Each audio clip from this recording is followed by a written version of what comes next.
Greetings all, BWS2K here again with another section in our deep dive on the Marvel character Marrow. Last time we left off, the team had just been abducted, and so we're going to pick up this time with the very next issue of X-Men number 88, and this is, it picks up pretty much right after the last one. So we open with the original X-Men. Remember, everybody was there for Joseph's funeral.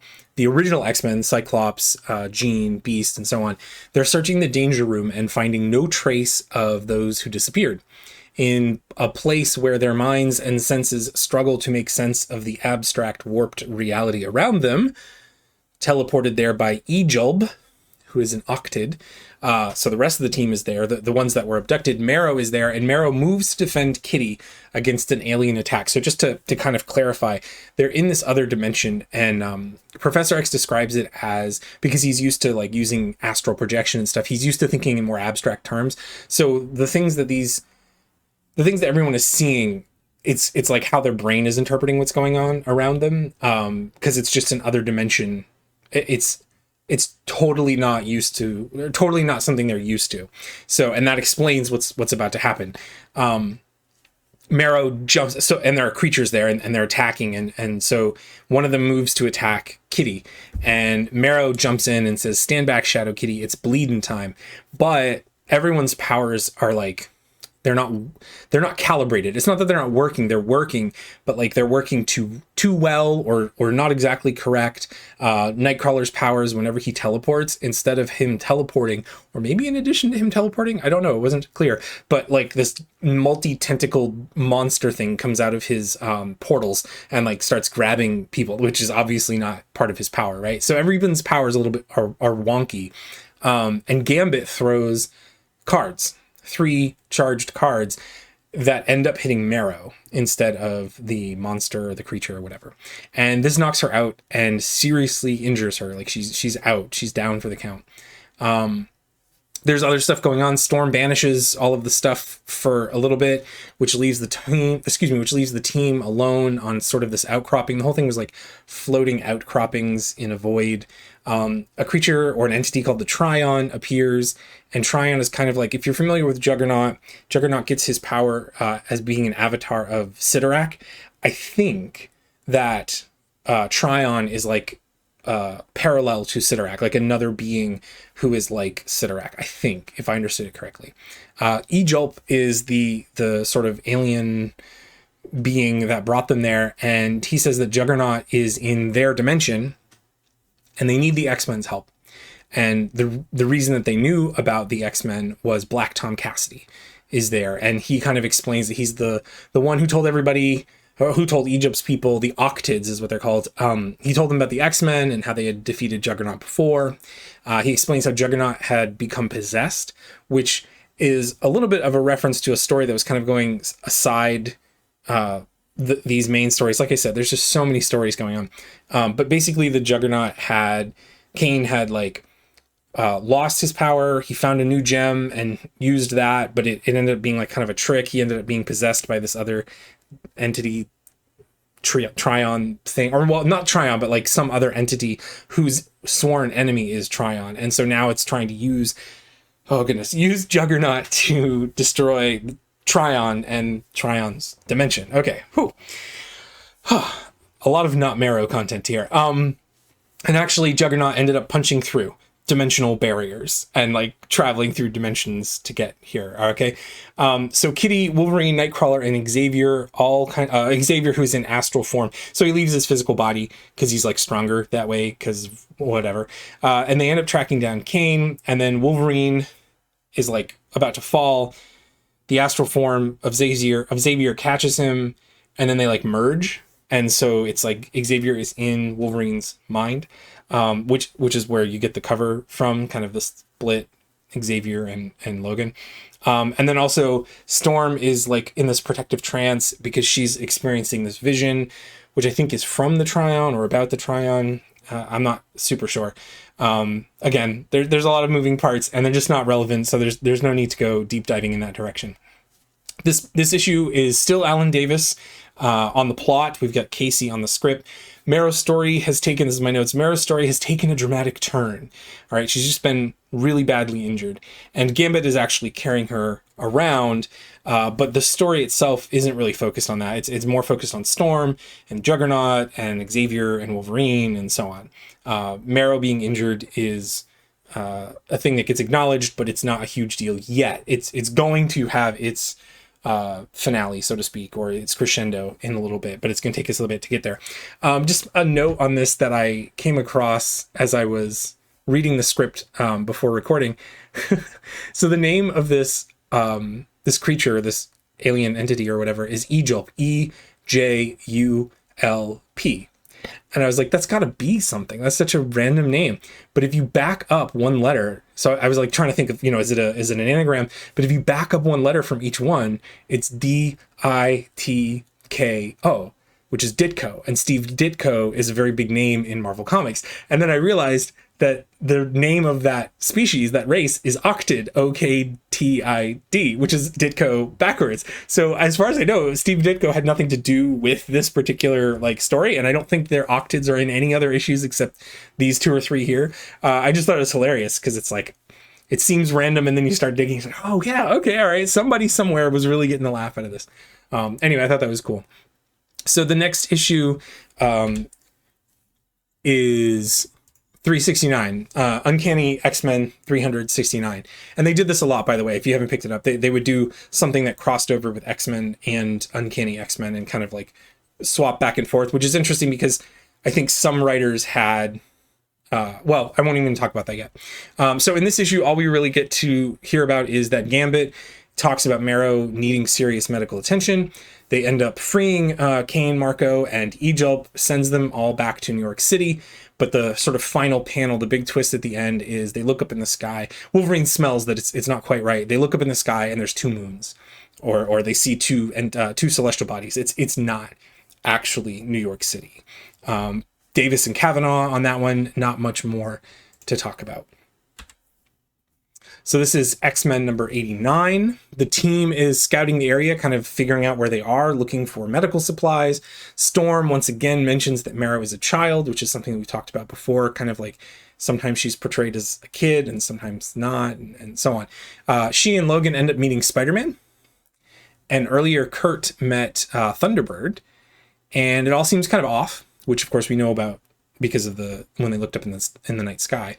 We've got Colossus, Gambit, and Xavier, and they're watching over Marrow, and she's just kind of unconscious. And Gambit is really concerned, and the professor says, quote, Sarah's own mutation causes constant, unchecked bone growth, with random disregard for skin and internal organs. Tragic though it may be, my friend, she's used to pain. And I've taken the liberty of psionically stimulating her already remarkable immune system. Gambit, reinforcing her own efforts to survive. So we get a little bit of a mention of her immune system there. Gambit argues back, saying that if it was Jean or somebody else, then they'd be doing more, right? He's kind of pushing back. And he ends up calling Sarah a lonely little girl, a scared child. Kurt and Kitty learn that this place is a training ground, and and they abduct fake Kitty. They run into fake Kitty Pryde, Sprite, actually dressed as Sprite, and who is Kitty's first code name, or that is Kitty's first code name. Eventually, they all discover that these imposters are Skrulls, or Skrull. Do you say Skrulls with an S? And the world in the distance is the Skrull homeworld, which they know, the X-Men know, that was destroyed by Galactus, which means not only have they been sent to the wrong place, but they've been sent to the wrong time. And then so we switch over. Gambit has taken Marrow and kind of absconded and gone off on his own in searching for supplies, and Galactus is sort of looming. In fact, I think it might have been Xavier. I can't remember who it was specifically, but there's the comment of oh, this is in the past, but they say something like Galactus destroys this all, and so that's probably going to be happening any minute. And so that's kind of the tension. So we have Davis and Kavanaugh again. We recently had hints about Marrow's enhanced smell, reflexes, and possibly strength, kind of question mark. And now we have Xavier mentioning her remarkable immune system. Of course, we know that she is able to heal quickly. Basically, we learn, or we're going to learn soon, that the team has been transported. So it gets kind of fleshed out the more we go, right? So as an overview for what we've covered and what's coming up next is that the team has been transported to a Skrull training ground moon. It's a training ground on a moon that is several years in the past, right before Galactus devoured the whole thing, the moon and the homeworld. So there are lots of pedestrians, like the whole thing is a mock-up of New York City, and there's lots of pedestrians, but they're actually hard light constructs. And the only real people there are the Skrulls, who are in the form of the heroes that they are training to impersonate. And there are a couple other real Skrull people there, like I think the one that they see in a hospital is like a janitor or something like that, but like clearly he's like a technician and sort of there to kind of keep an eye on things and to help clean up after the heroes have their big punch-ups. And the heroes that died, so like the heroes that died in comics after the Skrull had started impersonating them. So who are the ones that Kitty meets? Well, Thunderbird, and also Adam Warlock, and there's someone else who I can't remember. But they were training as those heroes, and then they're on the cover. Yeah, Adam Warlock, Thunderbird, and Marvel, Captain Marvel, right? And so they were essentially decommissioned because those heroes are dead. And so these Skrull knew that they were about to be destroyed, and so instead kind of went into hiding. So they're like outlaw Skrull living underneath the training facility. Yeah, I guess that's about as good as I can do to explain that. Next issue. And this is Uncanny X-Men number 370. It opens up with Gambit battling the Avengers, the Skrull version of the Avengers, and he actually does a pretty good job. And he takes their Quinjet. He beats them up, takes their Quinjet, and he brings Marrow to a hospital. And actually, he goes to the New York City hospital place first, and then he ends up going to... Xavier arrives, like they're tracking him, trying to find him. Xavier shows up with his crew and predicts that since Gambit isn't there anymore at the New York City hospital area, he's gone to the Shi'ar area of the moon. So there's like different staging areas. And so there's a Shi'ar area for training in that environment. And Gambit is familiar with Shi'ar technology because of the technology they have at the mansion, or had at the mansion anyway. And so Xavier is saying he probably went there because he'll know that can help Marrow, even if she's too far gone for the New York City hospital stuff, which she is. The doppelgangers of Warbird and others. Did I say Thunderbird earlier? I meant Warbird. The doppelgangers of Warbird and others, they plead with Kitty to tell them the truth. They think that she is a Skrull who's like looking for them, hunting them. And they explain that since they've given up their birth forms, undergone psionic reconstruction, only to have their originals die. So this has been a permanent change to them, both physiologically and neurologically. And now that the originals are dead from Earth, they have no place. So that's when they kind of spilled the beans about all of that. It was kind of, I think, mentioned in the last issue, but this is really where they explain the whole thing to Kitty. Xavier is able to broadcast a warning to everyone that will listen about Galactus' impending arrival, right? And this causes the Skrulls to all start searching for the exiled doppelgangers because they assume it's those outlaws that are doing this to kind of like cause problems. Skrull Command deactivates all of the hard light constructs, so all the pedestrians and stuff go away, which narrows down who's real, and it reveals Gambit is like in a crowded area, and he's, it's the Shi'ar, so there's like all kinds of different other aliens that are there. He has no idea which one is the Doctor, and then all the hard light constructs get shut off, shoop, and there's like only one guy left, and so he's like, oh, I guess that's the one. And he basically coerces him into, even though there's a language barrier, coerces him into getting Marrow loaded into a medical pod, and the doctor starts doing something, or the technician, whoever, they start the process, but then they get shot in the back. And it's the Skrull soldiers, I think, that are coming in to kind of hunt down the doppelgangers. So it doesn't interrupt the process, but it may be that the guy didn't have time to finish the process or whatever. Galactus shows up. Xavier proposes reaching out to him telepathically, and that's kind of where it ends. So he's like gonna reason with Galactus or something, or at least that's his idea. And my notes just say, Davis and Kavanaugh, the drama heightens, and we prepare for another Marrow's appearance. We're about to get a reboot. And this is X-Men number 90. Xavier connects with Galactus, and ultimately it doesn't work, but it's fruitless. But they kind of banter, and he tries to explain, tries to appeal to Galactus's reason, and it just doesn't work. And while that's happening, Wolverine is battling Skrull doppelgangers. He is joined by Kitty and the Outlaws, the Exiles, the ones that were copies of people who died.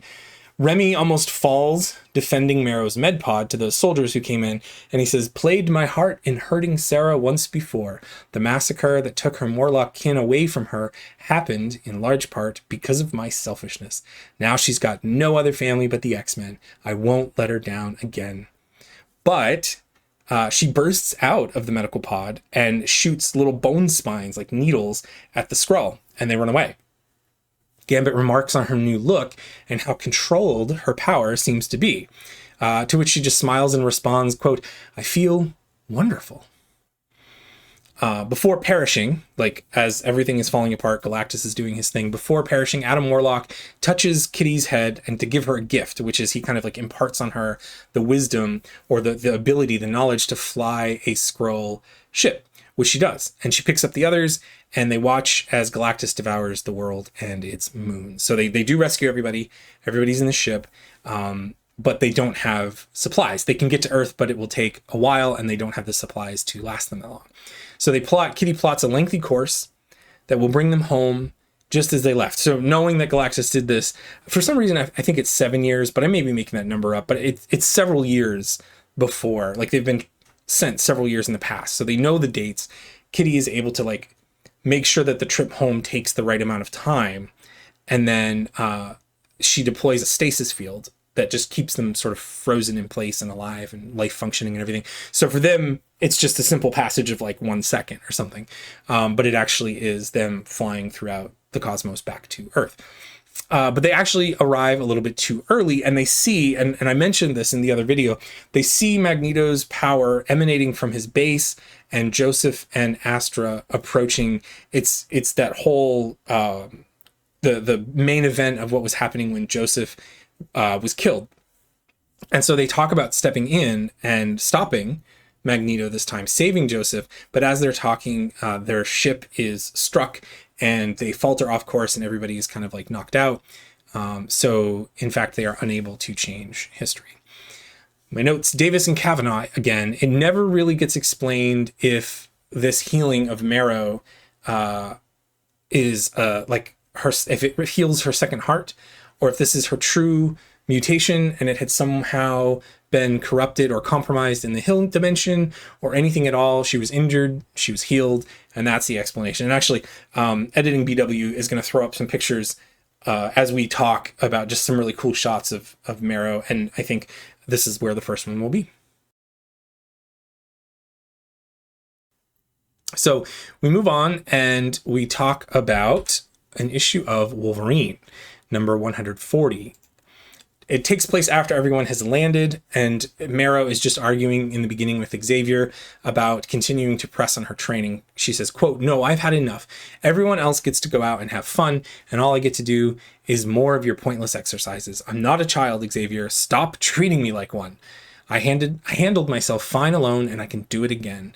And Xavier says, Marrow, be reasonable. I'm singling you out only because you are the newest member of the team, the least disciplined. Your recent injury and transformation make it all the more imperative that we concentrate on honing your already formidable instincts into... And then she just goes, I'm sick of jumping through hoops. But Colossus kind of runs after her. So this is Larson doing the writing. It's a Wolverine issue, so we don't get too much of stuff into things. But we do get some good shots of the new Marrow elf. I'm calling it her elfin look because it's kind of... I almost wanted to call it her sprite look, like the fairies, sprites, elfin. But it's kind of this whimsical look. So like I said, I'll be peppering in images as we talk. Next issue is Uncanny X-Men number 371. The ship that the team is on deployed the stasis field after being struck as a safety precaution. So the ship kind of automatically put them back into stasis.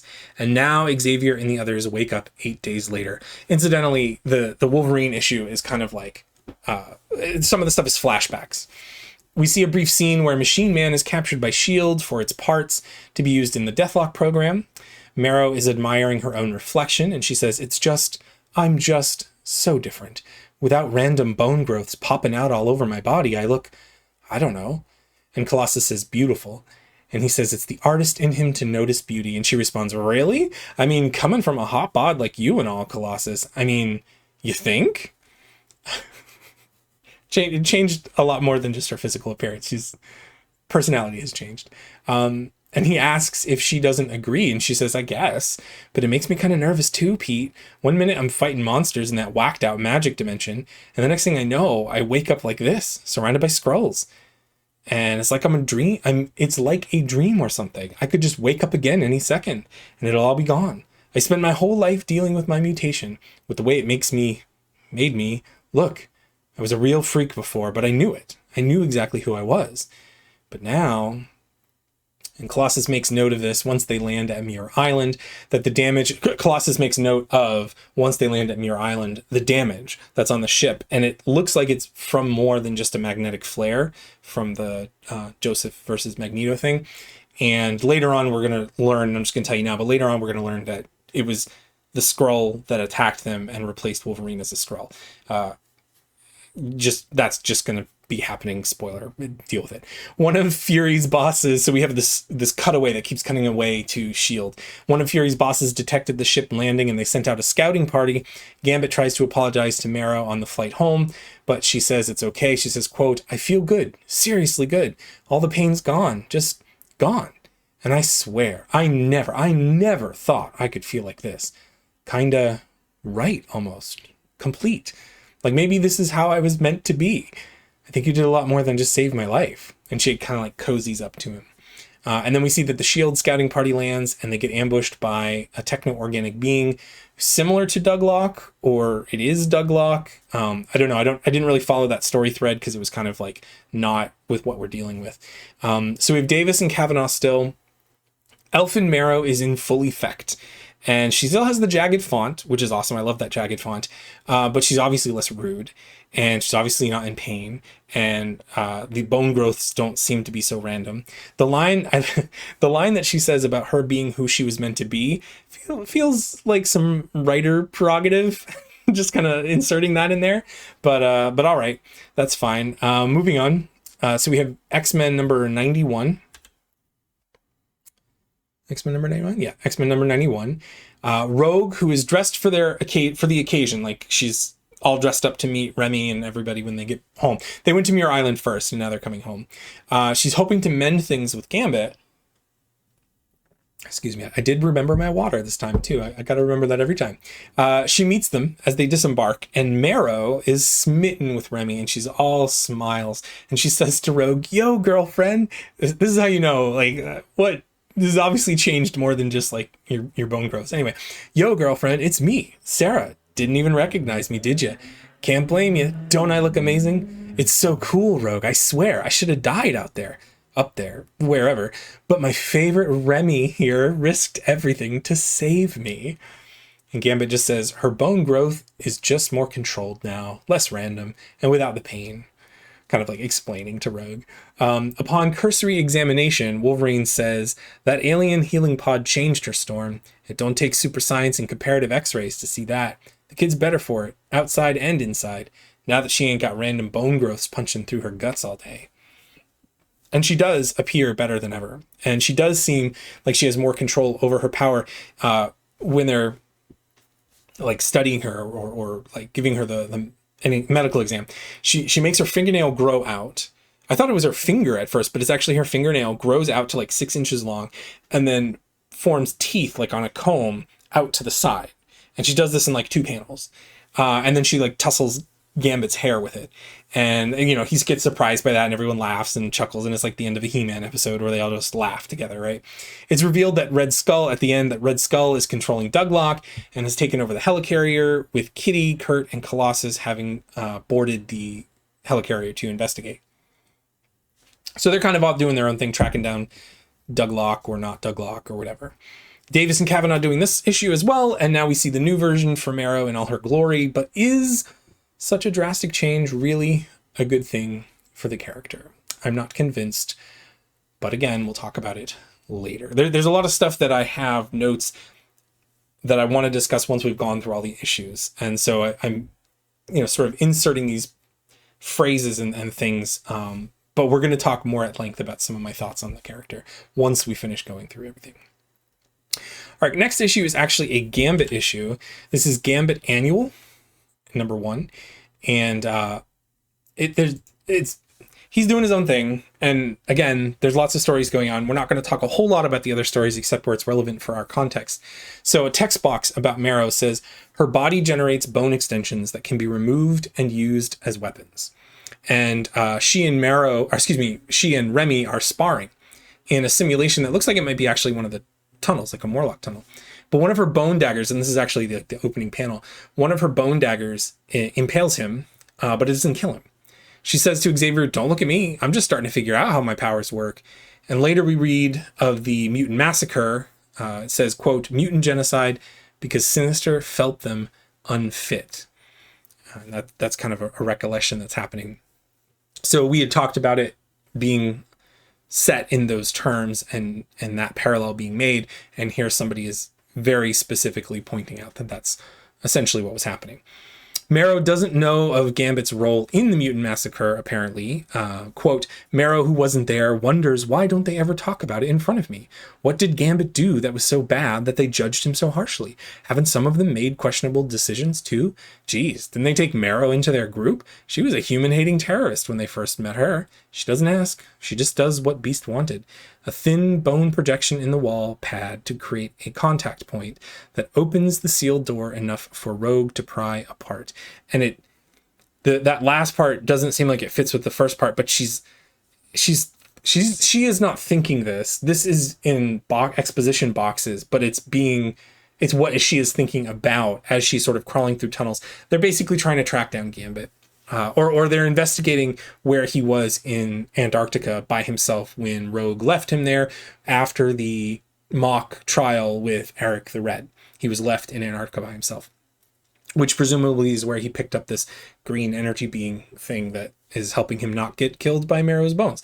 So she is like exploring some wreckage and stuff as she's having these thoughts. And I included the last piece because she just reaches out and it just, again, shows her power. If you remember, the first observation that she could do something like this was when she was fighting Wolverine and she got mad and Wolverine said, and her hand got elongated and Wolverine pointed out, so you can control the growth when you're really upset, if you're really focused or whatever. But here she's doing it effortlessly. She's thinking about something else and she just is able to reach out her hand and extend her finger or her fingernail. Rogue and Beast, who are also with her investigating the site. I don't understand that. I think I typoed or I cut off half the sentence. But at any rate, Rogue and Beast are there with her in Antarctica in the wreckage. All of them, they split up to explore the ruins. And I guess Nanny is the one who captured them before the trial, because there's references to Nanny, who's like a robot. And that was before the trial, but again, that wasn't anything we covered. But Marrow is just thinking, quote, just like being back home in the Morlock tunnels, Remy's been so good to me. The others like him too, I'm sure of it. So what could have happened that they not only kicked him out of the X-Men for a while, but they left him in this dump too? And she recognizes telltale signs in the wreckage, like fingers that were used to pry open metal panels from the blood that's being left behind, and then chewed wires, which all indicate Gambit's desperate survival. In fact, she mentions Rogue says something like, why would he be stripping the wires for insulation or something? And Marrow makes the point that it might have been to eat the insulation to try to not starve to death. So it's painted as a very desperate situation, but one which Marrow is able to kind of recognize before the other two. They learn that Magneto was the one who was dressed up as Eric the Red, so that's kind of a revelation, which I think we covered. Editing BW is going to put in a great shot of Marrow from this issue right here. She suggests that Magneto meant to divide the X-Men, but that perhaps the opposite has happened, drawing them all together to get to the bottom of this.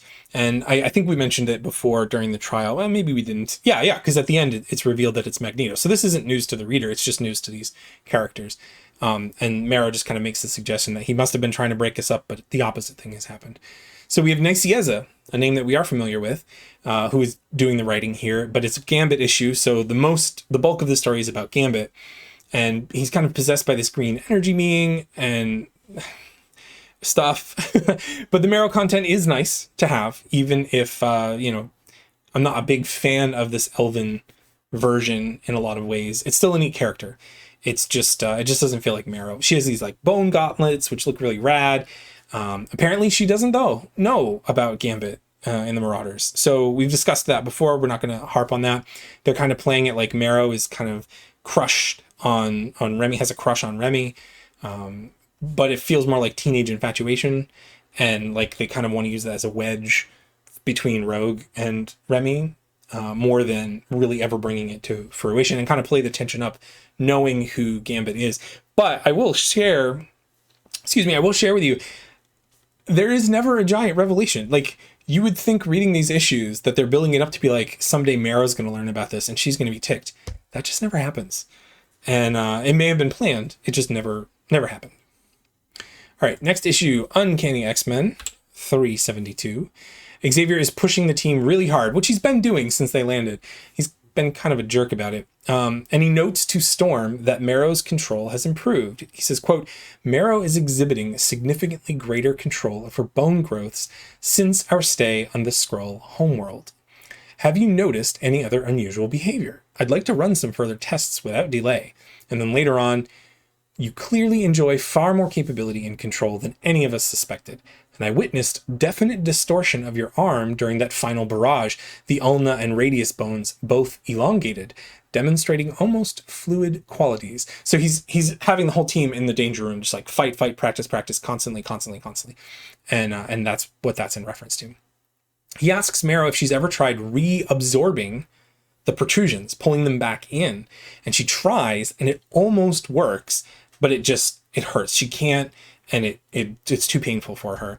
And that Xavier is, makes a flippant remark there. And Gambit pushes back and ends up leaving in a huff, followed by Marrow. And then later Colossus says that he'll check on her. So Davis and Kavanaugh again. Marrow's appearance in the first panel has some green in it, as before, but later it changes to the elf. And I think I mentioned that in the first video. Her appearance, even sometimes on the same page, will switch. And that's okay, sure. She knows she can fire little spines now, those little needles, which is cool and interesting. And that when she is pushed, she can actually retract her bone growths.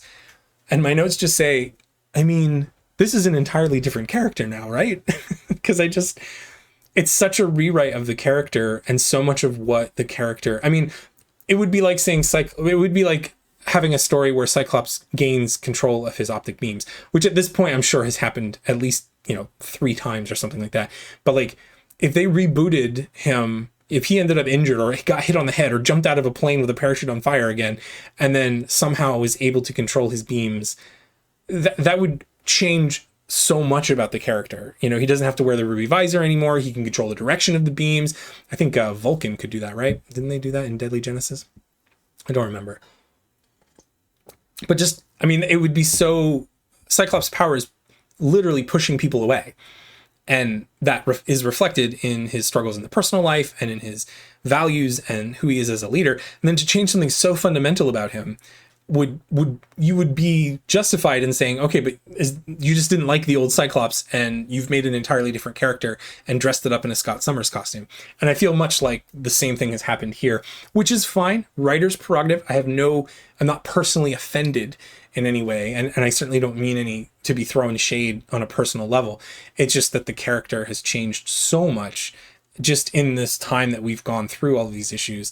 This feels like the most drastic change, and to the extent that I feel like, okay, this is essentially a different character. But at any rate, we'll move on to number 92, X-Men number 92. And Gambit is leaving the mansion, and Marrow wants to go with him, but he doesn't allow it. And he says to Colossus specifically to watch over her and take care of her. Kurt and Colossus are discussing Marrow, and Kitty and Rogue suggest leaving for a while as well. So everyone's kind of like planning on leaving. Well, Gambit leaves in a huff, and the others that are there are talking about possibly taking vacations, plural. They're kind of splitting into two groups. Meanwhile, Marrow herself is practicing in the mirror, retracting her bones, retracting her, it's really her horns, like on her face, on her brow. And it works, but it's painful. But then they immediately return when Colossus knocks at the door. And she and Colossus end up, by the end of the issue, leaving for Massachusetts. Actually, I think, is it when Colossus knocks on the door, or is this when? Yeah, this is when Colossus knocks on the door. It was previous when she was caught. I don't remember the reference. All my Marrow references are getting confused. At one point, someone comes in her room, and I think it's when Colossus comes in to give her the sketch. Or maybe it's when Kurt, no, because she wasn't there when Kurt knocked in her door. And she says something like, "Don't you know how to knock? I'll show you on your face next time," or something like that. But actually, that isn't this time. So I'm having a side thought that doesn't apply. Davis and Kavanaugh, like the last issue, Marrow's color palette changes literally from panel to panel. Xavier is super paranoid. The team is breaking up, headed out for vacations. And there's some other things going, that's my notes. And there's some other things going on too. So many other things, which, to be fair, it's understandable, because when you've got a giant roster like this and you have lots of different ideas, then that's what you start doing. You start breaking up the teams. But if you're going to be in the same titles, then your 25 or 30 pages ends up really just being like 10 pages of this story and 10 pages of that story and 10 pages of this story and whatever. It's messy. So this is Uncanny X-Men 373. Now, what's interesting here is you can see the cover. It says brother versus brother from Marrow's life. I can tell you, not only does this depiction, so Colossus is like trying to pull Mikhail back as Mikhail is lunging, has his hands around Marrow's throat. Not only does this not happen anywhere in this little mini event, but also Marrow has almost nothing to do with what Mikhail is doing. So once again, I'm not really sure what the communication protocols were sometimes, but at any rate, it's a good issue in terms of what we're looking for. So I've got quite a bit of notes. We open with Marrow. She is dreaming of life in the Hill dimension, which is all portrayed in a sepia tone. So it's really cool. She's like dreaming, thinking back. Quote, and this is a long quote, but it's a good one. She misses the dark most of all. The cool, calm blackness of the Morlock tunnels beneath Manhattan.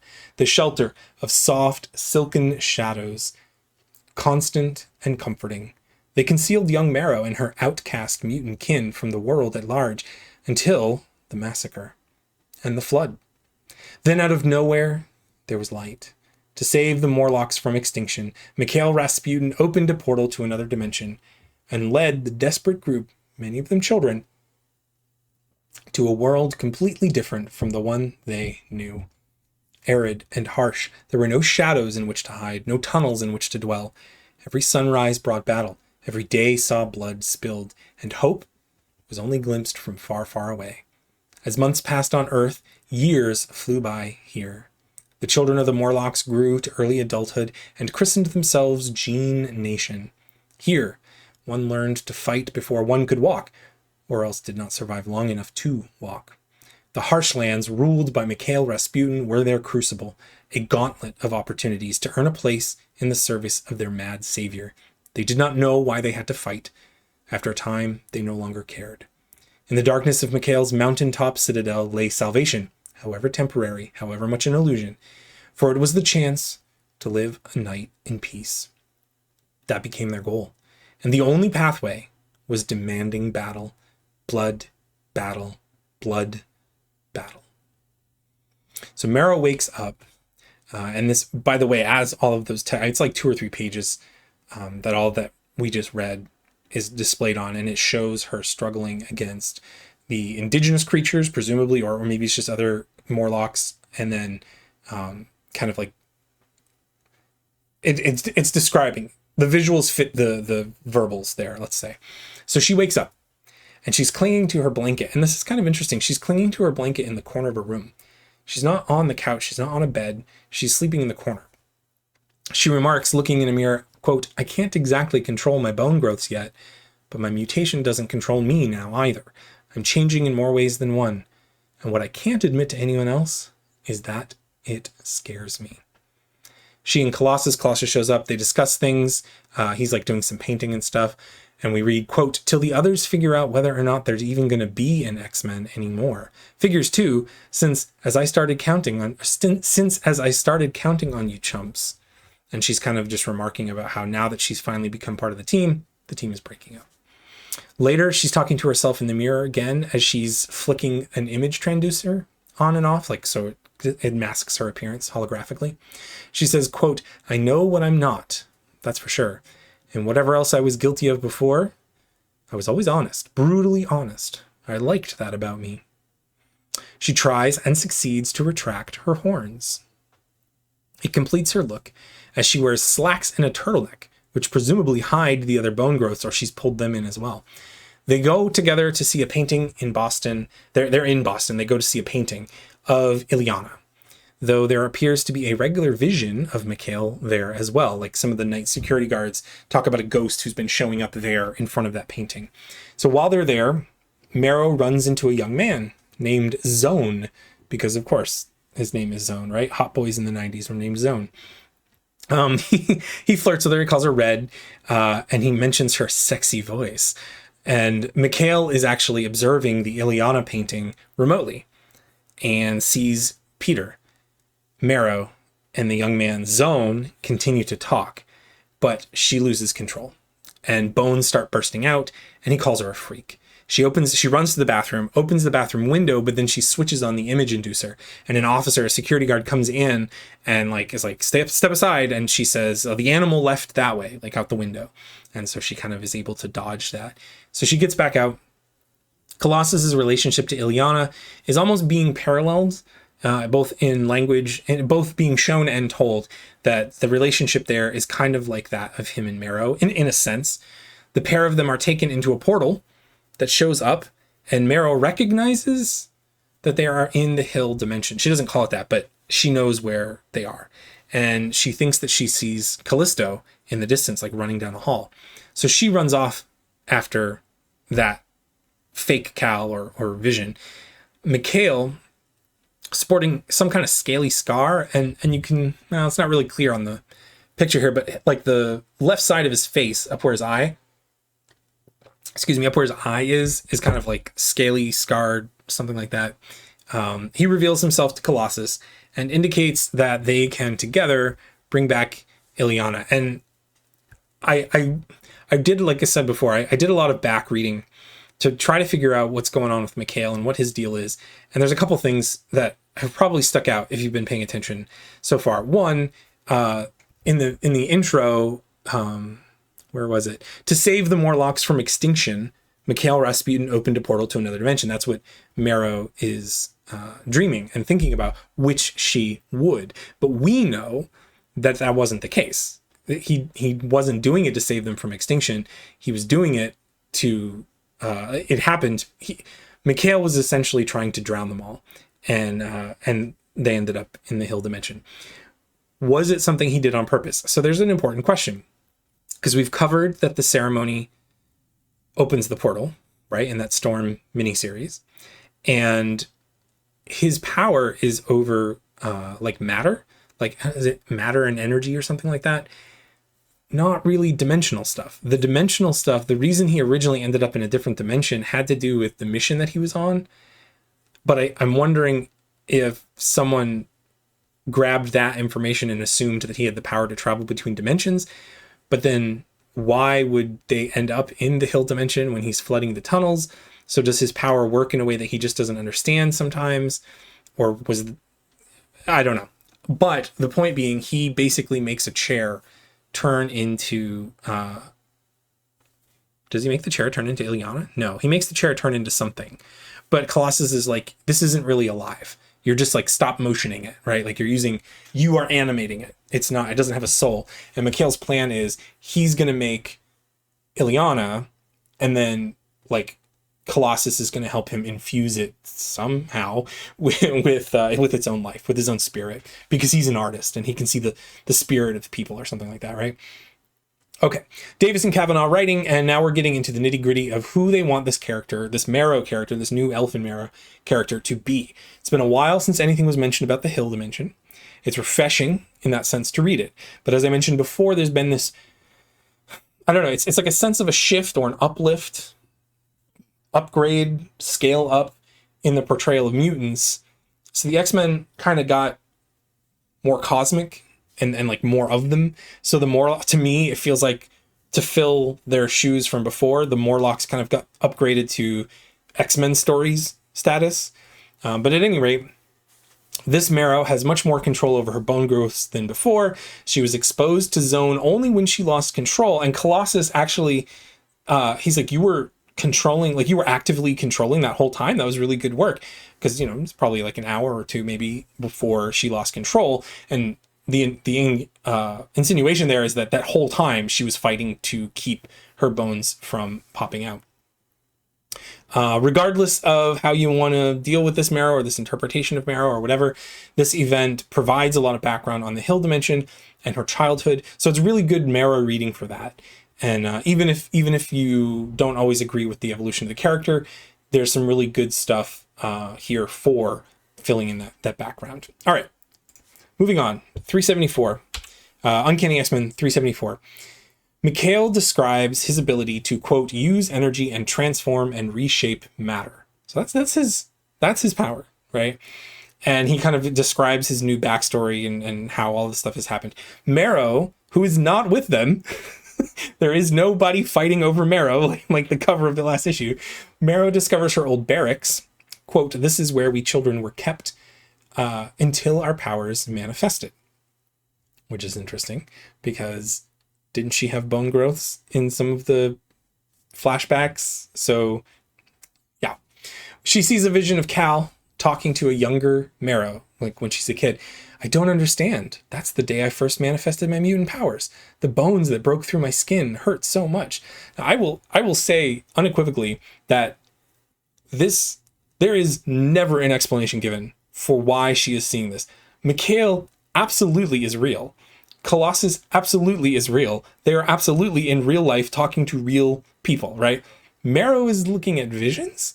Are they ghosts? Are they holograms? It is never explained. Is it all in her head? Is she remembering this stuff? But I don't think so, because I think she's really actually, chasing down these visions. So it's very odd how it's all kind of put together, but whatever.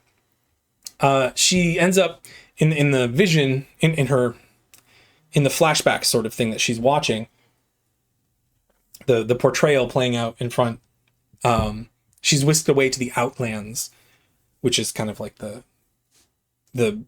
not part of the Citadel. So like no longer in the Citadel. And we read, quote, then I used my jagged bones like crude weapons. They grew relentlessly. The pain was constant and excruciating. Now, thanks to the X-Men, I've gained some control over my mutant powers. For the first time, I can almost imagine a life that's more than conflict and suffering. Mikhail attempts to convince Peter to help bring back Ileana, like I said before. So maybe that happens in this issue. Maybe I'm just misremembering, but that's essentially why he pulled them there. And he says that Peter can see past the surface, which is interesting because Marrow is there, right? Parallel, okay? While Marrow is continuing to view her own past. So again, they stay separate for most of this. She sees now that she was fighting to please a madman and earn his acceptance, which is almost kind of like what she's doing with Xavier. Mikhail traps Colossus after he refuses to help him, and Marrow leaps at him, attacks. But she doesn't kill Mikhail, and I don't think she actually even... Does she even harm him? I don't think... Anyway, it's not bad. And she basically says she doesn't want to kill him. She's just wanting him to see her and what she's become. And he doesn't recognize her at first. We read, quote, one of your creations, one of your victims. That's how she describes herself. And her words break through to Mikhail, who is revealed to have been under the influence partly of an entity native. He does eventually remember Sarah, but then the rest of the conversation keeps going. And he's been influenced by this entity. And it says... My notes say he was under the influence partly of an entity native to this dimension. It's the green face smoky thing that you see on the cover there. Its controller, the dimension, the entity native to this dimension, its controller in a sort of symbiotic relationship. He is able to persevere and endure and open a portal up that pulls them back, the three of them back to the museum. It costs him a lot to do that. In theory, as you will see, he can no longer travel to that dimension. So the entity is really, well, there's two comments on the entity before I jump in my notes that I think are worth sort of pointing out. One is it's a green, smoky entity. And like 5 minutes ago, we were just reading a Gambit story where there was this green, spiritual, other dimensional entity. So I think maybe a different color might have been appropriate. But regardless, it's never explained. It's just got a bunch of faces in it. Why? You know what it actually reminds me of now that I'm thinking about it? In the X-Men, the animated series cartoon, there was a several part episode with, did they call it the Soul Stealer? Lady Deathstrike was definitely in it. And it was this alien that would, like, if it touched you with its energy tendrils or whatever, it like absorbed you, and then like all the faces would show in it. That's what it kind of reminds me of more than anything, but it's not even that well fleshed out. It's just an explanation for what's happening, almost like they want to turn Mikhail into a good guy again and needed to be able to kind of blame things, whatever. So we have Davis and Farber, Faerber. Some neat reading here, some light revision, but I'm wondering, what about the ceremony of light? That's the thing with the portals and stuff. And didn't Sarah have bone growths when she was a kid? Sometimes. And like the mutation. So if her mutant power didn't manifest, maybe she had the bone growths. I've contended that she had the bone growths when she was a kid and just nobody really knew what her power was, and there was no real control over them. But she's like in pain when her powers kick in. So it's just, the whole thing is just kind of like, oh yeah, it works. The entity, as far as I'm aware, is never mentioned again. It's bright green, swirling a mass of faces, but there's also, intriguingly, no mention of Dark Beast here, even though presumably he had a hand in all of this. So as I've said before, I'd like to think someone had a plan and they just weren't able to bring it to fruition to connect all of these dots. And so later writers kind of had to pick up the pieces. But we can kind of look through that now and see, oh, okay, well, there's some trails of breadcrumbs, but they don't lead anywhere. All right, next issue. We are back in Uncanny X-Men 375. The team is all gathered to autopsy Wolverine's body. So while all that stuff was happening with Colossus and Marrow, the rest of the team was out doing other things. And as a result of that, Wolverine ended up getting killed. So they're all gathered to autopsy his body. Moira says that she wants to run more tests on Marrow to see all the changes that had occurred from the Skrull technology. Later, during a very heated argument among the team, which is actually instigated by Xavier, that ends up splitting them into two groups, we read Kurt saying, "I have far more concerns about Marrow. The Skrull technology that saved her life brought about radical physical changes in her body. Who can say what it may have done to her mind?" And Kitty responds, quote, "It might not even be the real her anymore." Colossus trusts that she is genuine, but on the other side, Marrow tells Jean that Mikhail no longer has reality-altering powers, but he does still have them somehow, as we're going to kind of see later. She gets a good swipe in on Cable. So they're fighting, like the two sort of groups. She gets a good swipe in on Cable, but appears to be knocked out cold. The battle is all in their minds, however, as Xavier reveals the team has been infiltrated. Wolverine was replaced a few weeks back when they returned from the Skrull homeworld and were attacked by what they thought was Joseph's dying pulse. They spent weeks in stasis after arrival. Marrow gets a rare top left full color final panel, which I will show. Editing BW, if you would. And in that panel, it is asked where the real Wolverine is. So basically, the reason Professor X has been such a jerk is he's paranoid because he senses something is off ever since they got back, but he hasn't been able to figure out what. Now that Wolverine has been killed, but then revealed to be a Skrull, he is concerned there may be other infiltrators, other Skrull agents on the team. So he basically makes this psychic or telepathic fight or whatever, where they all fight in not in real space, to kind of show where their loyalties are, and they all kind of pass. And so then at the end, the question is posed. So all this is great, everything's great, but where is the real Wolverine? So we have Davis and Kubert, Kubert, on story, but Kavanaugh on the script. There's a lot of distrust on display here, which is intentional because of the Skrull plot, but the writers really doubled down on how much Marrow has changed, which is interesting, all things considered. So it's like, even though they've got this idea of like, who's a Skrull, who's not, it's, the seed is there to like, is this the real Marrow or is it not? Which I think is valid, entirely valid. We have X-Men number 95 next. We open with Xavier and Moira discussing how easily they were fooled. And it says that the duplicate of Wolverine was exact down to the microcellular level. And there's also, of course, when I talked about on the homeworld, there's like conditioning. So really, I'm sure Reed Richards has a way of telling who's Skrull and who's not. And I'm sure somebody has a mutant power that can do this sort of thing. But for the most part, they are almost completely unidentifiably different from the person they are copying, down to a microcellular level and even neurologically speaking, and like mental conditioning and stuff like that. So all that to be said, we actually switch over to a Skrull training area where there is a duplicate of Logan who is being praised for its regenerative capabilities and psychological mimicry. And so they're like, we're doing it. We're able to replace Wolverine. But the commander or whoever shows up and shoots him with a blaster and he falls. And he basically says, you keep working, right? Because the real Wolverine would have been fine from that. It's explained that a strain of Skrulls called War Skrulls are able to take on the specific genetic features of mutants, but there are often unintended side effects. All right, so take a nice swig of water there. Basically, if I understand it correctly, what they are saying is, and what we've seen, is that previously the Skrull had to use technological gadgets and vests and things like that to mimic the powers of the people they were copying. And we saw some of that on the homeworld when they were fighting. These War Skrulls actually have genetic mutations, and so they don't need that.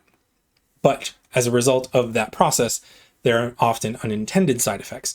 And these unintended side effects end up being like mutants. They're mutant Skrull. Okay, it's imagine X-Men, but now the story's with Skrulls instead of humans, right? Like these are the mutants of that program. So two of them, Fizz and Jack, they talk of treason. And it was actually Xavier who warned everyone when Galactus attacked their homeworld. So why would they be working to take down the X-Men now? That's kind of like what they're asking. Later, the X-Men are assaulting a Skrull base on Earth, where those same treasonous agents are second-guessing orders to help defend the base, defend their ranks. Another figure teleports in during the battle and tries to plant a bomb. But Marrow springs at that attacker and says, quote, "Man carries bomb, man places bomb in a primary power conduit. Gotta figure he ain't on the side of the angels. That makes you fair game for Marrow." But she is rebuffed easily in a way that seems almost familiar, like a move or a fighting style. She says, quote, "My skeleton's in full combat mode, covering me better than armor," which is hilarious because it's not. It's just the normal thing. Like her belly is wide open, her legs are wide open, her forearm or her upper arms are wide open. But anyway, that's what she says. But the stranger like almost kills her. In fact, they make a big deal about the fact that she's almost dead. Lost my spell in the notes. Oh, right. Okay. But the stranger gets punched by Colossus, which breaks the mask that they're wearing. And it's revealed that this figure who calls himself Death is actually the real Wolverine. And they say that, but he says that name means nothing anymore and that he serves Apocalypse. So Davis is on the story here. Neat shots of Marrow. But this is mostly about the Skrull storyline. So we're going to move on. I think, is this the issue? This might be the issue. There were some really cool bodysuit pictures, and I'll put those in. So our next issue is X-Men Unlimited number 25. We pick up an hour after the last issue, in flight, as the team is gushing over Wolverine and remembering their impressions of him and puzzling over who's behind this. course, he said Apocalypse. Jubilee is upset that the X-Men were unable to rescue or trace Wolverine, and she storms off. Marrow, who is surprising everyone, offers to go look after her. Like, I'll go talk to her, right? Which is hilarious because Marrow's a jerk. And Jubilee remembers when Marrow confronts her and remembers when Marrow stabbed Wolverine's throat. And she says, "You act like it was just a schoolyard fight. You could have killed him." And Marrow responds, "But I didn't. That's just the way things were back then. Two animals, each staking their claim as the dominant one, the leader of the pack. That's why I think we have more in common than you know. Like you, I was young, rebellious, and orphan, and Wolverine tried to take me under his wing. The only difference is that you embraced his efforts, and I resented them. Things change. People change. If there's one thing I've learned from Wolverine, it's to never give up, no matter what the odds. He'll be back, I have no doubt. Like us Morlocks and orphans, he's a survivor. So quit feeling sorry for yourself and do something productive. If he truly means as much to you as you allege, then let him know that when he comes back. Don't know about you, but I never had a chance to tell my parents how much they meant to me." Which, where does that comment come from? Anyway, don't let that kind of opportunity pass you by. Jubilee writes a letter to Logan and places it on his pillow, ending the story. And then there's a bonus story in the issue about Wolverine and some hunters. It's a cool story, but it doesn't relate to anything we're doing. So we have Pruitt writing, which often happens in these unlimited issues. Somebody that we're not super familiar with. The artwork is really great. Actually, this is the one that I know there's a picture in here that I'm going to show you. So editing BW, go for that. When she's talking to Jubilee, but it really, that's really the only thing she does in this issue, talk to Jubilee. So they do eventually mention that it's Apocalypse behind Wolverine's circumstances, which is weird because they know that, because Wolverine said that. In Marrow's monologue, she mentions her parents, but this is X-Men Unlimited, and we know that sometimes there's discrepancies, like how there's no jagged font in this one, but whatever, it is what it is. All right, so next up is an issue of Wolverine, number 145. Marrow is only seen in this issue. We learned that the Skrull Wolverine was introduced during the Return to Earth, which we kind of already knew. And it's about how he became Death, how it begins to break his programming, and how Apocalypse hopes to bring about the Age of Apocalypse, which, nothing about Marrow. So we'll just move. This is Larson writing, but it's an issue of Wolverine, so whatever, moving on. Uncanny X-Men 376. Cyclops seems to have proposed a plan for him to be taken by the Skrulls. And yet we see Skrullish shadows in several panels, that are watching things that we're watching unfold. They're sort of observing. Xavier calls a meeting where he mentions Destiny's prophecy. Destiny died and left behind a journal. She has had precognitive ability. So there's this whole other sideline. Well, that's not the accurate. There's this whole other event, this other story that's going on about Destiny and her prophecies and Apocalypse assembling the 12 and Death and this sort of stuff. Again, not Marrow-centric, so we only mention it in passing. She had a prophecy, though, apparently about Colossus and Mikhail. Doesn't mention anything about Marrow. But that's what they're talking about. But then Xavier telepathically senses the Skrull. I think he's an event or something like that. Beast notes that the Skrull suddenly can change shape, but not size. Or rather, the Skrull changes size, and that's something that Beast is that's not something they can do. And he grows and shrinks and avoids the X-Men's attack. So we see that Mikhail is still healing. After the battle, Colossus is concerned, hey, did we damage any equipment that was keeping Mikhail from healing up? That the answer is no. We learned that the Skrull infiltrator, his name is Fizz, F-I-Z, and he's a mutant size shifter. When we were reading earlier about the treasonous talk, he's one of those. He's the one who was kind of instigating that. So he's a mutant size shifter Skrull. So he's a mutant among the Skrull.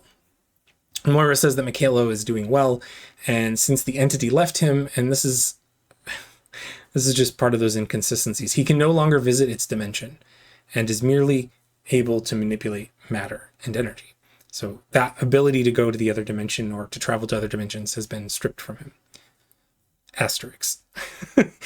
He does seem to have been dreaming of the coming apocalypse, though. Like, he kind of like mutters in his sleep. Fizz has these oval like lobes or like upraising scale things on his forehead that indicate that he's a mutant.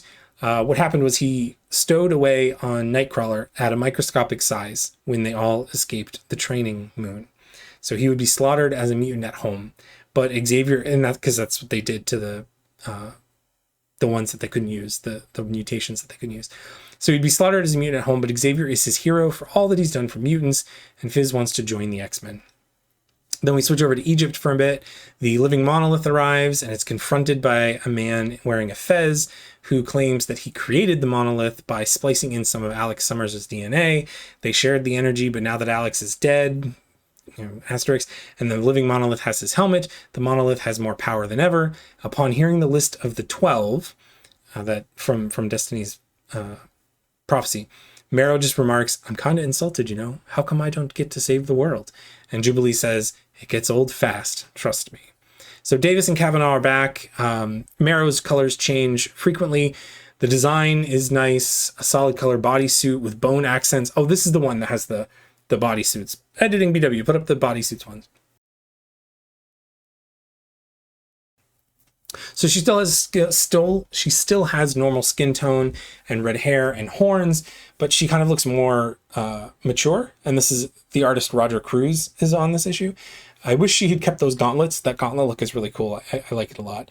But the focus, of course, is this apocalypse in the 12 and the Skrull mutants and all this other drama about Wolverine and Lorna and Rogue and Alex. There's just not a lot of room for Marrow. So we move on to the next one, which is X-Men 96. Fizz is getting trained. Mikhail is fully healed, and Logan ends up abducting him. This is Davis doing the writing. Marrow is technically in this issue, but nothing really important happens. Apocalypse is abducting different mutants. He's abducting the 12. He's gathering the 12. So then we have Uncanny X-Men 377, and Apocalypse is assembling his 12. Marrow shows up a couple times for some one-liners. Davis and Kavanaugh are writing again, or plotting and scripting again. Too much is going on here for any good Marrow moments, but she is at least acknowledged a couple times. And the Elfin Marrow appearance is back in full effect. Just regular X-Men number 97. Fizz inspires the other mutant Skrull, who is a telepath named Zacan, Zcann, to rebel as Apocalypse's plan crumbles. Mikhail, so remember the asterisks? Mikhail teleports himself and the 3 remaining horsemen away. Quote, "He hopped dimensions with them, but he can't do that anymore, according to Dr. McTaggart." Apocalypse obviously knew otherwise when he made reference to the powers of space wielded by Mikhail. So I don't know why you would mention the one thing in the one issue and then whatever, go back. But I kind of have in parentheses, I said, this is easily explained. The entity's removal meant Mikhail couldn't travel to that dimension maybe, but maybe he can still travel to other dimensions. Although again, his mutant power is not traveling to other dimensions, but whatever. Apocalypse's helmet is torn away, which shows an old man underneath, but then Cyclops ends up getting merged with him. My notes are Davis and Kavanaugh, and I don't really care. Uncanny X-Men number 378. So as a result of that sort of crescendo, that climax, we see sort of the next couple issues are like this alternate timeline, sort of, if things had turned out differently. I don't know if they're saying if there was no Cyclops or... yeah, I guess that might be what they're saying now that I'm saying it out loud. But anyway, they're calling them ages of Apocalypse, but they're not related to the Age of Apocalypse story. They're just different, like, what ifs, kind of. So in this one, Marrow is actually kind of a stand-in for Toad, and she's like all made like on her haunches and all toady in Magneto's Brotherhood of Evil Mutants. So Davis and Kavanaugh, and I still don't really care, but it's interesting to note that Jean comments on the black and gold of the original X-Men uniforms, which I always assumed were like blue and gold, but as we know, Marrow's original armor was black and gold. So maybe there was some foreshadowing way back when, I don't know. And then the next issue is an X-Men Unlimited issue, number 26. In some kind of twisted future, years after Scott was lost to Apocalypse, some X-Men are fighting the Horsemen on the blue area of the moon. And one of them reminds Jean of Scott, named Siphon. Marrow is in bed, though, having been injured, and Gambit is by her side with Reyes and Moira. They are all awaiting transport away from the battlefield. Excalibur, who is like their reinforcements, shows up. And I just have this note, Marrow's curled horns are longer now, which I guess maybe is supposed to be like age or something. I don't know. The Shi'ar appear to be helping out the Horsemen. Xavier arrives with a host of Skrull.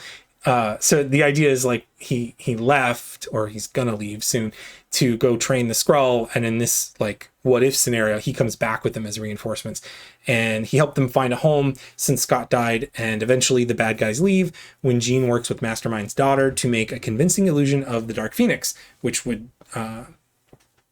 like scare away the bad guys.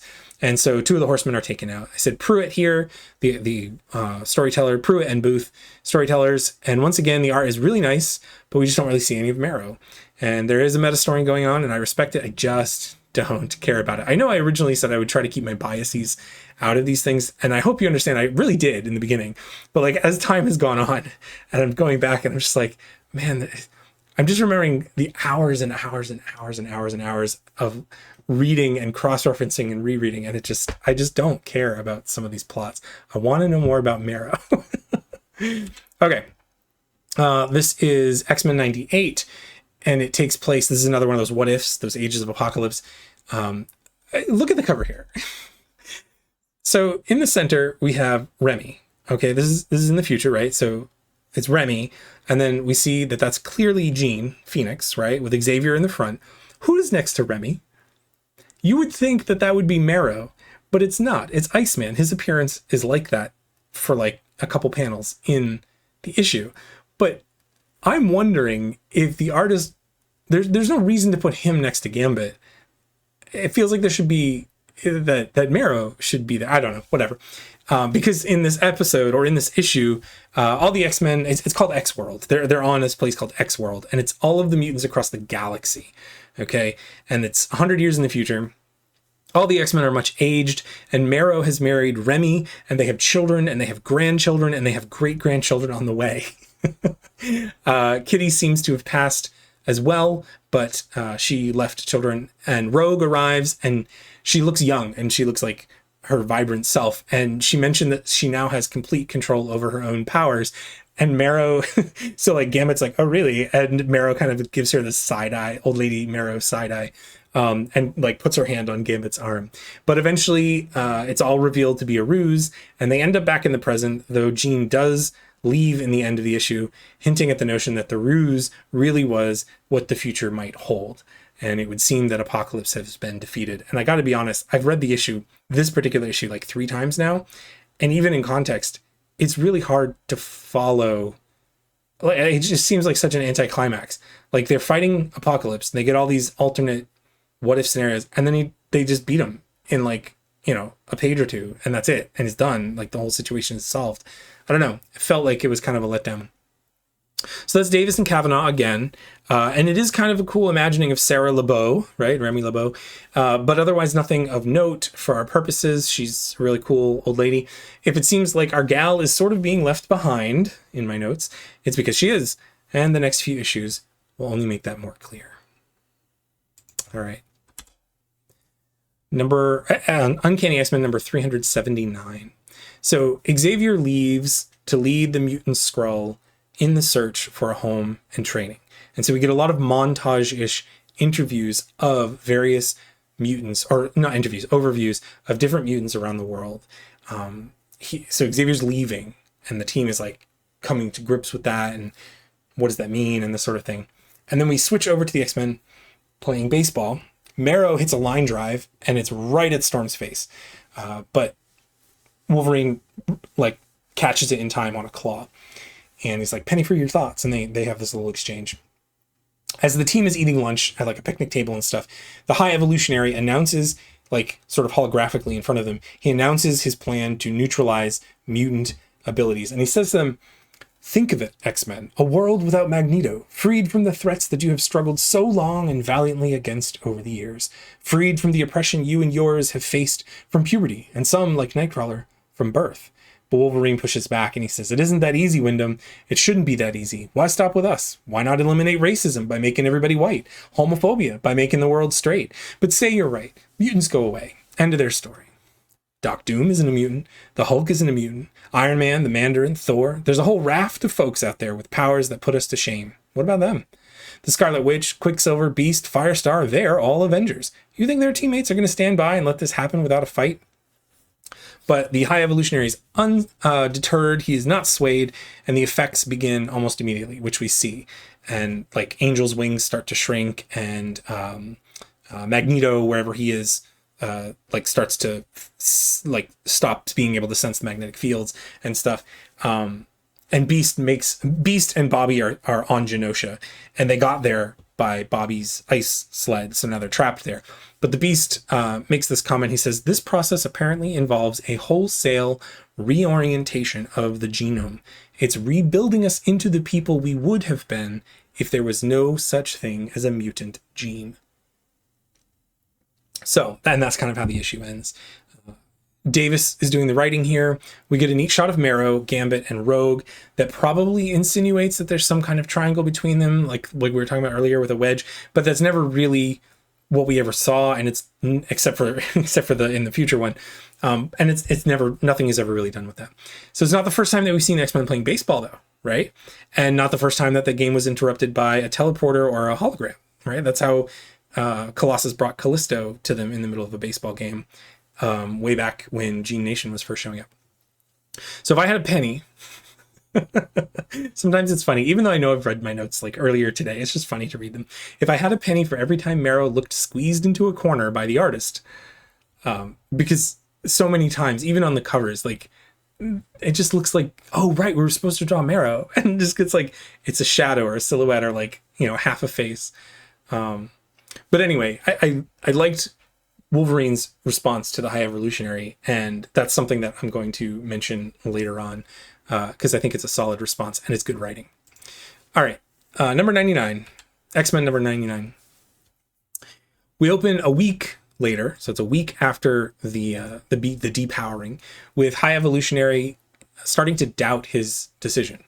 On his ship is Dr. Essex as well, and apparently High Evolutionary doesn't know that Nathaniel Essex is Mr. Sinister. I don't know how he would have skipped that, but sure. But we know, as any kind of an X-Men reader is going to know, that's a bad guy that he's working with. Different X-Men are processing this change differently, though. And we read, quote, Camp America in upstate New York is only one of many such park grounds dedicated to the underprivileged.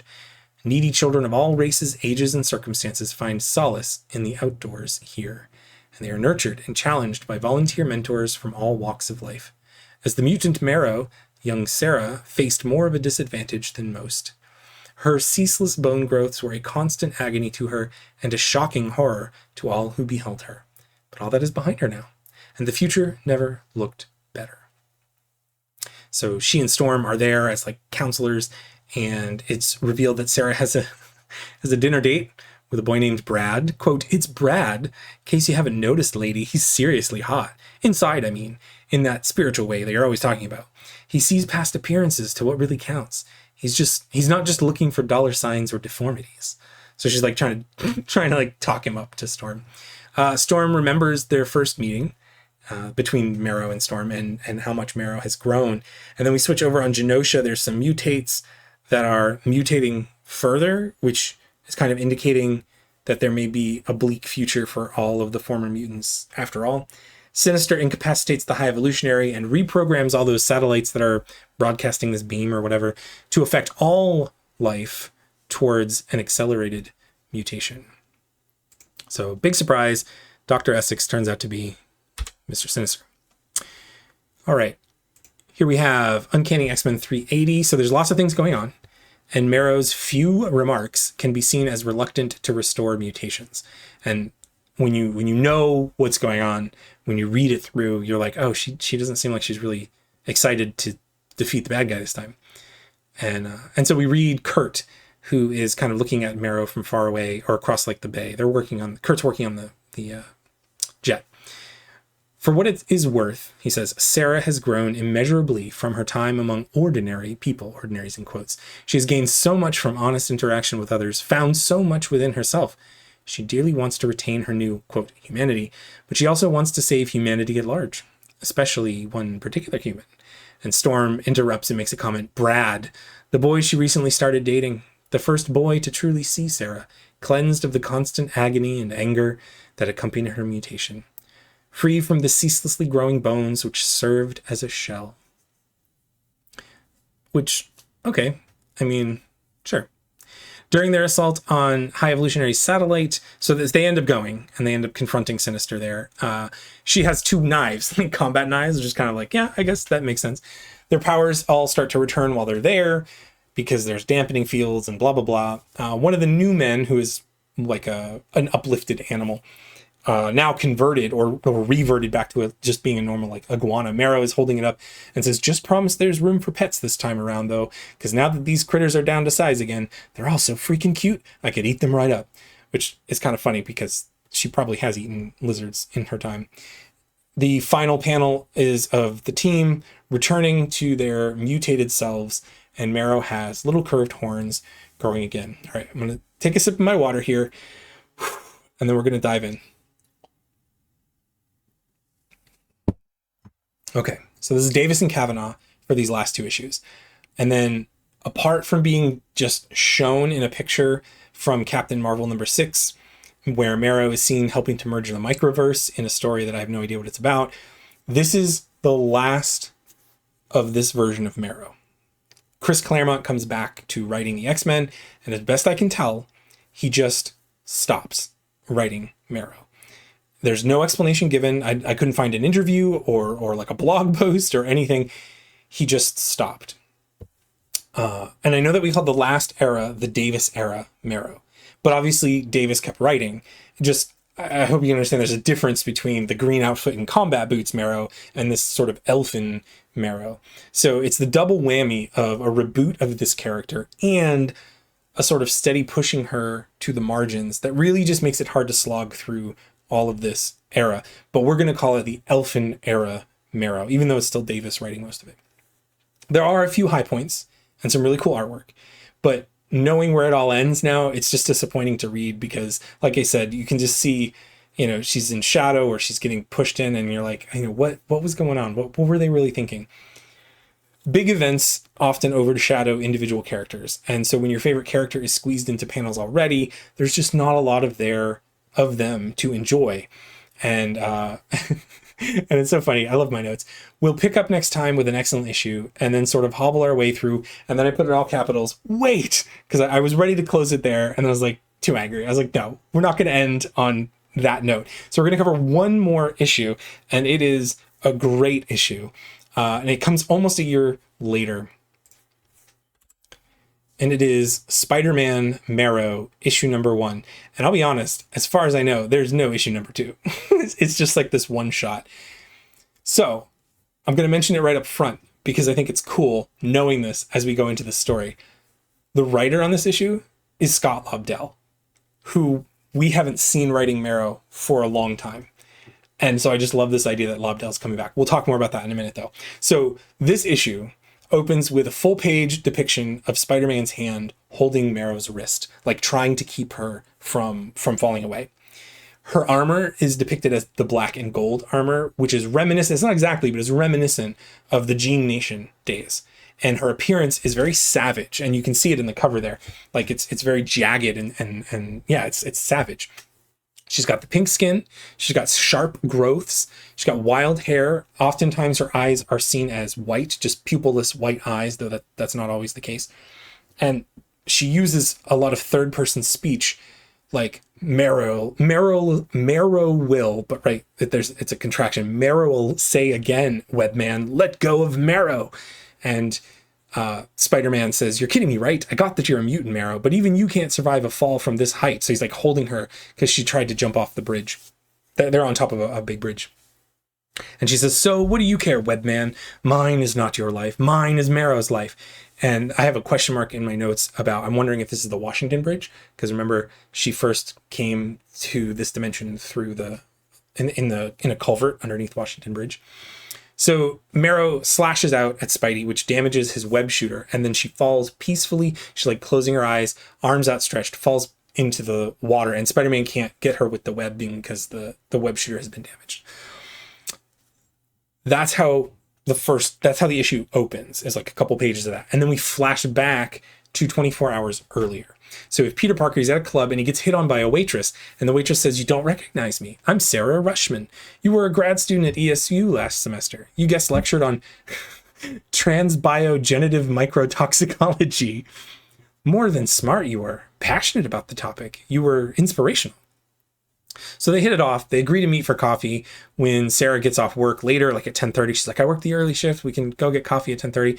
And Peter leaves, and there's the big hullabaloo made. There's a body that has been stabbed multiple times with bone daggers in a limousine outside that was waiting for a supermodel to get in. And scrawled on a note or on the body is "to left," the TWO left. And for some reason, I guess maybe because the person was a supermodel or something, there's like adult films laying around. So Marrow is actually watching from above, like up on a rooftop, and she's spotted. People are like, hey, who's that? Spidey, of course, knows her. Peter knows her. Spidey confronts her and hopes that all of this is a misunderstanding, and also hopes that he can still make his date. But the two battle, and Marrow keeps saying things about not being trapped and being free. Sometimes she has blue irises, but most of the time it's those wild, just blank eyes. She doesn't appear to remember Spider-Man at all, which of course they've met. And I have in bold here, she pushes over a water tower that Spidey struggles to keep from falling. So there's almost a sense of, like, we've talked before about her powers, and she does seem to have some element of increased strength. Though how much of that was leverage just to topple the water tower and how much of it was brute force, I don't know. But ultimately, she does this as a distraction, and she escapes. They don't meet up for coffee, Sarah and Peter, even though Spidey does make it in time. It's Sarah who doesn't show up. But they end up seeing each other the next day, and Spidey's spider sense tingles at first when Sarah is approaching him, and then doesn't anymore. And they're going to go out for hot chocolate. And he says, tell me about yourself. Where are you from? And she says, not much to say, really. Only child, Midwest, simple folk. That's it. That's me. And he says, uncomplicated. Nice. She is a little forward after the date. She invites Peter to stay the night. Says her roommate's gone. But he kind of chokes, and he's like still dealing. He's hung up on MJ, as usual, who is off doing MJ things, I guess. And so Sarah kind of covers him. It's like, well, maybe some other time. And goes inside, and Peter walks away. But as he's walking away, he hears a scream, and it's Sarah's scream. And in her room, she's being held down by a thug while another thug is preparing a syringe. So Spidey jumps in the window and foils them and rescues Sarah, like picks her up and escapes with her. As they're sort of web slinging away, Sarah tells Spidey that her date went well, and like what a night. And she says, and here I thought my night was already as exciting as it could be. Date, great guy, smart, cute, funny. I'll shut up now. That must all seem pretty mundane compared with the way you spend your nights. And Spider-Man says, you'd be surprised. You said he was cute? Sharon Carter shows up saying that she's only trying to help Sarah, who has... So, like, they get blasted. Like, a helicarrier shows up, or a mini helicarrier anyway, and like blasts at them. And Sharon Carter's kind of explaining to Spider-Man that she's only trying to help Sarah. And she's gone. Sarah has kind of snuck out. And then Marrow attacks Spider-Man. It's revealed, though, by Sharon that Sarah is Marrow, and that S.H.I.E.L.D. found her in the sewers and implanted the identity of Sarah Rushman so that they could send her on assignments to terminate rogue LMDs, life model decoys. So, like, the guy that she killed in the limousine was actually a life model decoy, not a real person. And so this is what she says. There never was a Sarah Rushman. Yes, her first name was always Sarah, but even the X-Men didn't know her real name. Apparently, she hung out with them for a while, but something must have happened. One of our field agents found her, get this, in a sewer beneath Manhattan. I don't know why there was a S.H.I.E.L.D. agent in the sewers, but okay. I guess when you get booted from the Mutant Club, they don't mess around, huh? And Spidey says, I know the X-Men, Director Carter. They don't work that way. She must have made the decision on her own. And then Carter goes, an implanted memory? Explains that the whole life was an implanted memory. Believe me, Spider-Man, if you saw her, you'd know we were only being humane. I just wanted her to know some peace. And so S.H.I.E.L.D. was using her to hunt down rogue LMDs, and the injection that the thugs were going to give her was actually necessary, and now she's, sort of, quote, free. So Carter says, S.H.I.E.L.D. intelligence says she was raised in a hostile alternate dimension. Marrow is easily the most dangerous woman I've ever met. Marrow attacks their craft while they're talking. She had stuck 2 bone knives in the side of the building, like in the sort of concrete, and was hanging there. And then she does this flip up with her, so she's hanging by her hands over the ledge, and then she pulls herself up and over so that her feet come over first, and she shoots bone spikes out from her ankles, which is kind of cool. It hits the ship that they're on. So she fights Spider-Man, saying that there's no more Sarah, and he's like, he maintains that there is. And he says to her, S.H.I.E.L.D. didn't create her, Marrow. They set her free. Because, of course, her name has always been Sarah. But it's not been Sarah Rushman, and we're going to talk about that in a minute. And I think I've actually already talked about it before. But they go back and forth. And Marrow clearly has the upper hand because Spider-Man hurt his arm earlier. And she says Sarah was the name Marrow was born with, but Marrow didn't kill Sarah. The world killed Sarah. The ugly world that hates uglier. Marrow wants to hear no more about Sarah. Sarah or Marrow, only one can be. And then she stabs a bone dagger right next to Spidey's head, causing him to ask, so then who was it that didn't kill me? She breaks away, and the story loops back to catch up on the beginning. And so the idea is this is the point at which he's holding her hand and keeping her from falling, and she dives into the water. And so we read, with that, the Jean National known as Marrow wrestled free of Spider-Man and threw herself to either salvation or into oblivion. And there's a question mark. A week later, Peter is packing her things. Her ID says that she's a freshman, and he's saying, good night, Sarah Rushman, wherever you are. But we actually close on Marrow, and she's kind of huddled in the dark sewers and appearing unconscious, and she gets retrieved by Hemingway. I think it's Hemingway. There's Hemingway and there's Vessel. I think this was Hemingway. And he's massive, right? And he picks her up and he says, there you are, at last. Welcome home, Marrow. We have been not same without you. And so like the final, it's not a text box, but it's like the flavor text or like the title text. It says, ye end or ye beginning. I don't know why they went into Old English there, but they did. So Scott Lobdell is back, whom we have not seen since Zero Tolerance. I love the idea that there was a former Marrow writer who would come back and give some kind of epilogue to the character. And this issue is so great. Here we can sort of speculate that when Marrow's powers, this is the guess, right? That when her powers, the reflexes, the strength, the leaping, the driving bones through concrete, I have that there because it was like, does she actually have increased strength? She probably has a measure of increased strength. I think we can say that she does. All of that, in addition to the uncontrolled growth and all of the pain, all of those things came crashing back after the High Evolutionary story. And she ended up back in the sewers alone. So it was probably a rather traumatic event, right? Going from having no pain to the constant pain is a big deal, right? So S.H.I.E.L.D. finds her, brainwashes her, and uses her. Spider-Man tries to help her, but she ends up leaping off a tall bridge. And we can assume that her intention was to end it all. But of course, she gets found by Hemingway, much like she once found Callisto. Do you remember when Callisto was injured and she was like, I had another heart. And what need does a Gene Nation person, a soldier of Gene Nation, have for a heart? And she got carried off into the tunnels. So that's happening here. Her uniform more closely resembles her original one that was from X-Men Prime.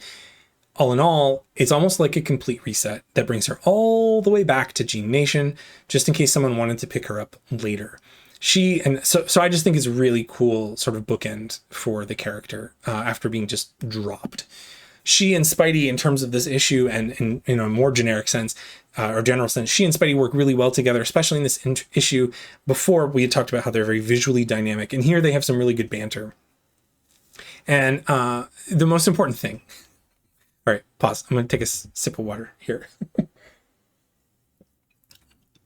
The most important thing to discuss here is that we can say definitively that Marrow's name is not Sarah Rushman. All right. I think I mentioned it before, but I'll mention it again in a more recent comic that we will cover near the end. It's called Realm of X. They gave a text box that said her name was Sarah Rushman. All right. This would be like if you were reading a comic and you read that Superman's mom and Superman's dad were like talking like privately, maybe after, little baby Kal-El has been asleep, and they're like, why do you call him Kal-El, honey? And he's like, oh, I know his real name is Clark Kent. I just like to call him Kal-El. Like, of all of the possible names in the entire universe throughout space and time, we know that his name is not Clark Kent. It's his alias. Like, any other name we could buy, but that's specifically the name which was chosen for his alias. So the same thing goes on here. Sorry, this is a long video. My voice is cracking. But of all of the names, her name isn't Sarah Rushman. It's an alias that was used. Okay, sorry. It just really gets to me. Okay, deep breath. So this, for me, kind of marks the end of what I like about Marrow. We're still going to keep going. We're going to cover some more. I don't know if we're going to go issue by issue every time, because sometimes it's just not necessary, and there just isn't a lot. The interesting things that are done with Marrow are kind of like in large arcs or events. So we're not necessarily going to go issue by issue. I think we probably have at least one more video to cover the issues, and then a sort of conclusion video that I want to do. So we'll see where it ends up in editing. But there are some more issues to go over. Just it's probably going to be really quick overviews, because some of it doesn't do anything with the character. She's there, she says some things, she does some flips, and there's Bone Nice, but like there's no growth to the character. It's just she's kept as this flat thug character, kind of reminiscent of when she was just this flat angsty whatever. Okay, that's all I have to say in my notes, and so I think we will go ahead and stop it there, and I will go sip some more water.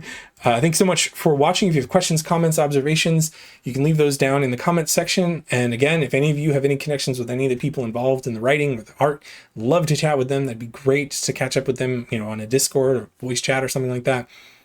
And if there's anything that you think I've missed, or any other observations you've made, if you're reading through these, if you have a subscription or access to these comics and you've been reading along and you think I've missed something or some cool detail, feel free to let me know in the comments as well. All right. Again, thanks so much for watching. I'll see you next time. Excelsior.